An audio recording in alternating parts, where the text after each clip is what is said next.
हम फकीर बन के रह गए पूरी दुनिया के बीच में। जो साहब समझे इस चीज को, अगर आज हमने ये गलती कर दी डॉक्टर, जैसे वाजपेयी के साथ हमने ये किया था, वाजपेयी साहब जब पाकिस्तान आए तो हमने गद्दारी के नारे लगाए, हमने जंग के नारे लगाए, हमने बुराई के नारे लगाए, सड़कें ब्लॉक कर दी कि हिंदुस्तान के वज़ीर-ए-आज़म पाकिस्तान आ क्यों रहे हैं।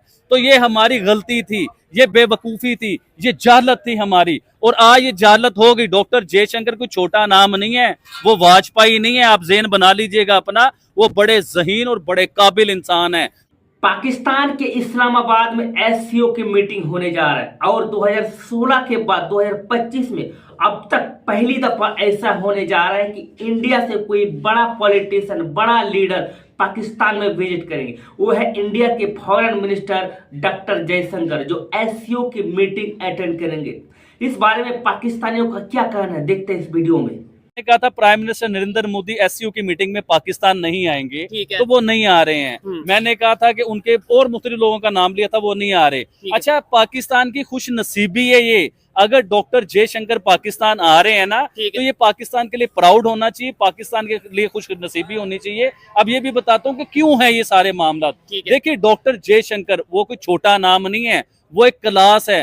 पूरी दुनिया में हिंदुस्तान के अगर टॉप के कोई नाम है ना, 3-4 नाम जो आते हैं हिंदुस्तान के, जिनमें प्राइम मिनिस्टर नरेंद्र मोदी है, योगी आदित्यनाथ हैं, इस तरह के, यानी कि डॉक्टर जयशंकर का पूरी दुनिया में पहचाने जाते हैं। आप यूरोप चले जाएं, अमेरिका चले जाएं, रशिया चले जाएं, अभी रशिया का उन्होंने दौरा किया, उनके प्राइम मिनिस्टर ने किस तरह उन्हें प्रोटोकॉल दिया, प्रेसिडेंट ने किस तरह उन्हें प्रोटोकॉल दिया। आप ये देखें, डॉक्टर जयशंकर अपनी जहनियत की वजह से, अपने दिमाग की वजह से पूरी दुनिया में माने जाते हैं। एक जीनियस इंसान, पढ़े लिखे इंसान, काबिल इंसान। देखें, जब से वो वजीर खारजा बने हिंदुस्तान के, तो पूरी दुनिया को उन्होंने हिंदुस्तान के साथ जोड़ दिया, पूरी दुनिया की इकोनॉमी को हिंदुस्तान के साथ जोड़ दिया, पूरी दुनिया की टेक्नोलॉजी हिंदुस्तान में लेके आए। ये वजीर खारजा के काम होते हैं। आप ये बताएं, पाकिस्तान के वजीर खारजा कहीं पे नाम भी नजर आता है आपको? कहीं पे पता चलता है कि पाकिस्तान के वजीर खारजा जी फलां कंट्री के साथ अपने तल्लुकात बेहतर कर रहे हैं और पाकिस्तान में कोई फायदा लेके आ रहे हैं? डॉक्टर जयशंकर का दिमाग माना जाता है। और ये देखें चौधरी साहब, अगर डॉक्टर जयशंकर पाकिस्तान आते हैं तो इस बार कोई ऐसी हरकत ना कर देना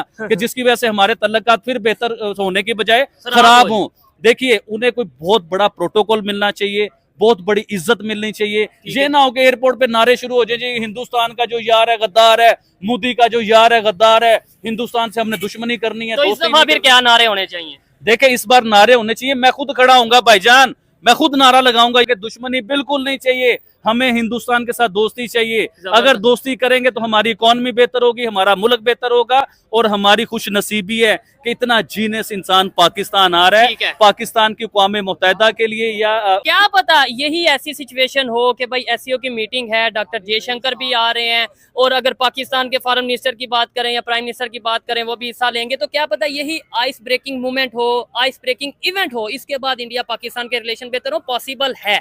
और इसके अलावा मैं इधर एक बात बताना चाहूंगा। 2016 में आपको याद होगा कि पाकिस्तान ने एक सार्क नाम की मीटिंग ऑर्गेनाइजेशन थी, और एक मीटिंग जो है ना पूरी अनाउंस की थी, जिसमें करीब के तकरीबन काफी मुल्क थे सारे।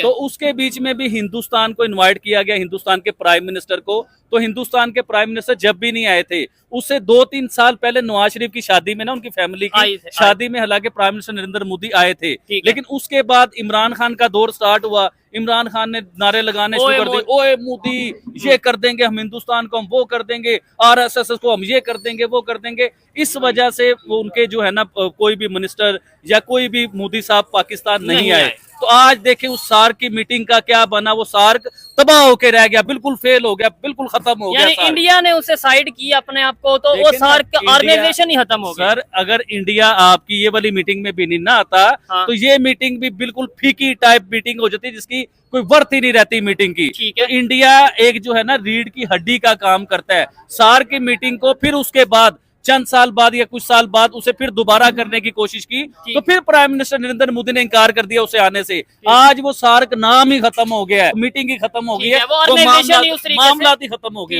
और डॉक्टर जयशंकर की अगर हम बात करें, ये वही फॉरेन मिनिस्टर हैं जिनके इंटरव्यू बहुत ज्यादा फेमस रहते हैं। मैं कहता हूँ कि ये वही फॉरेन मिनिस्टर हैं जिन्होंने यूएसए को भी सीधा सीधा जवाब दिया, यूएसए की मीडिया को भी बोला कि यूएसए कौन होता है, पाकिस्तान इंडिया के अंदर कोई भी इशू हो रहा है उसके ऊपर। डॉक्टर जयशंकर की मैं बात बताता हूँ। हिंदुस्तान ने जब रशिया से ऑयल लिया था ना, हाँ। तो अमेरिका ने उस टाइम कहा था कि आपने जो ऑयल क्यों ले लिया, हमने आपको मना किया था, हमने पाबंदी लगाई थी। तो उसने कहा था कि आप कौन होते हैं यूएसए, हाँ। हमारी अंदरूनी मामलात में बोलने वाले, हम अपने लोगों को फायदा देंगे, अपनी अवाम को फायदा देंगे, आप कौन होते हैं बोलने वाले। मुंह तोड़ जवाब दिया था उसने। अभी देखे जो मीटिंग हुई जहाँ शहबाज शरीफ साहब ने पूरा ऐलान किया, जाके पूरी जनरल असेंबली के बीच में जो शहबाज शरीफ साहब ने पूरी मीटिंग की, जिसमें सिर्फ हिंदुस्तान का ही नाम लिया, हिंदुस्तान के कश्मीर का नाम लिया, तो उधर भी डॉक्टर जयशंकर ने ही उन्हें बीट किया, उधर डॉक्टर जयशंकर ने उनका जवाब दिया, सारी बातें की। देखें उधर भी पाकिस्तान के प्राइम मिनिस्टर अगर बात करते मुल्क की तरक्की की, अपने मुल्क को ऊपर ले जाए, इन्हें सिर्फ कश्मीर ही याद आता है उधर। वो कश्मीर को और मामलों में आप कर सकते हो यार,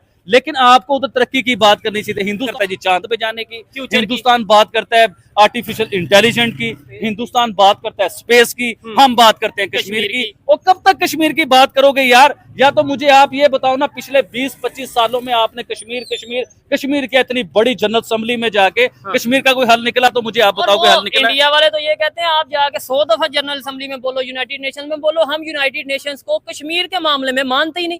हमारा वो इंटरनल मैटर है या बायलैटरल इशू है इंडिया और पाकिस्तान का, हम यूनाइटेड नेशंस को मानते ही नहीं। ये तो फिर बेवकूफ़ी है ना। मैं अगर कहता हूँ मेरा और आबिद अली का इशू है, और आबिद अली अगर कहीं पे जाके किसी भी पार्टी को अपना इशू बता रहे हैं और मैं कहूँ मैं उस पार्टी को ही नहीं मानता, मैं इसके फैसले को ही नहीं मानता। भाई तुर्की ने क्या किया इस बार? तुर्की का पता है? तुर्की जो है पिछले कई इजलास के बीच में उसने जाके पाकिस्तान के साथ खड़े होके कश्मीर के लिए बात की, लेकिन इस बार तुर्की को भी समझ आ गई है कि अगर हमने अपनी इकोनॉमी सेट रखनी है, अगर दुनिया में अपना नाम रखना है, तो उसने प्राइम मिनिस्टर नरेंद्र मोदी को प्रेफरेंस दी है। उसने हमारे प्राइम मिनिस्टर शहबाज शरीफ को प्रेफरेंस नहीं दी, उसने कश्मीर का नाम भी नहीं लिया किसी चीज के किसी जगह पे। क्योंकि जाहिर बात है जो इंटरनेशनल पॉलिटिक्स को जानते हैं, इंटरनेशनल अफेयर्स को जानते हैं, उन्हें आइडिया होगा कि तुर्की भी चाह रहा है कि हम ब्रिक्स का हिस्सा बने, और अगर ब्रिक्स का हिस्सा बनना है तो डेफिनेटली फिर इन कंट्रीज के साथ रिलेशन बेहतर करने पड़ेंगे। जाहिर बात है हर एक को अपनी अपनी कंट्री का, हर एक को अपना अपना मुफाद है। आबिद भाई मुझे ये बताएं, क्या समझते हैं इस दफा पाकिस्तान में नारे लगेंगे कि मोदी का जो यार है गद्दार है, या यहाँ पे हड़ताल प्रोटेस्ट हो जाएगी कि क्यों जी डॉक्टर जयशंकर इंडिया का फॉरेन मिनिस्टर क्यों आ गया?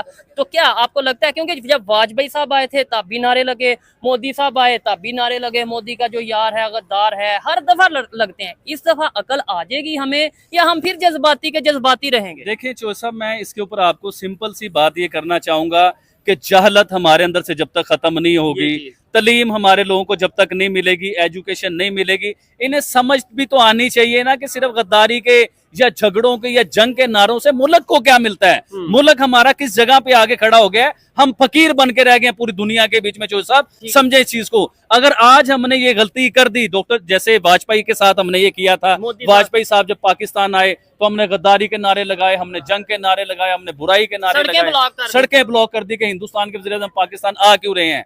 तो ये हमारी गलती थी, ये बेवकूफी थी, ये जाहलत थी हमारी, और आज ये जाहलत हो गई। डॉक्टर जयशंकर कोई छोटा नाम नहीं है, वो वाजपेयी नहीं है, आप ज़हन बना लीजिएगा अपना। वो बड़े ज़हीन और बड़े काबिल इंसान है। उन्होंने जो आपको प्रेस कॉन्फ्रेंस जब करनी है ना पाकिस्तान में खड़े होके, तो आपको समझ आ जाएगी। तो शुरू में उन्हें वो प्रोटोकॉल दे दें कि उनकी हमदर्दियां पाकिस्तान के साथ मिल जाएं, क्योंकि आप जब किसी को पॉजिटिव मैसेज सर जब आप देखें ना शुएब भाई, आप मेरे घर आते हो तो मैं आपको अच्छा वेलकम करूंगा, मैं आपको प्रोटोकॉल दूंगा, तो आप मेरे घर बैठ के मेरे साथ अच्छी बातें करोगे। जब मैं आपको एयरपोर्ट भी कहने लग जाऊं कि हिंदू तो ऐसा होता है, हिंदू तो बुरा होता है, हमने तो उसके साथ जंग लड़नी है, हमारे पाकिस्तान में लेने के आ गया है, तो भाईजान आपकी खुशकिस्मती है वो पाकिस्तान में आ गए हैं, और उन्हें ऐसा बिल्कुल ना कर दीजिएगा। आ रहे हैं तो आगे, एक ही बात है, जब ऐलान हो गया वो अपनी पूरी टीम के साथ आ रहे हैं, अकेले नहीं आ रहे हैं। वो बड़े पढ़े लिखे लोग हैं, आप देखिएगा जब उनकी प्रेस कॉन्फ्रेंस होगी। नो डाउट, ये मैं कंफर्म करता हूँ। मैं वैसे प्रेडिक्शन करता नहीं, आबिद भाई का काम है, लेकिन मैं इस दफा प्रेडिक्शन करता हूँ कि एससीओ की मीटिंग जब होगी और इंडियन फॉरेन मिनिस्टर पाकिस्तान में आएंगे, पूरी दुनिया का मीडिया उसे कवर करेगा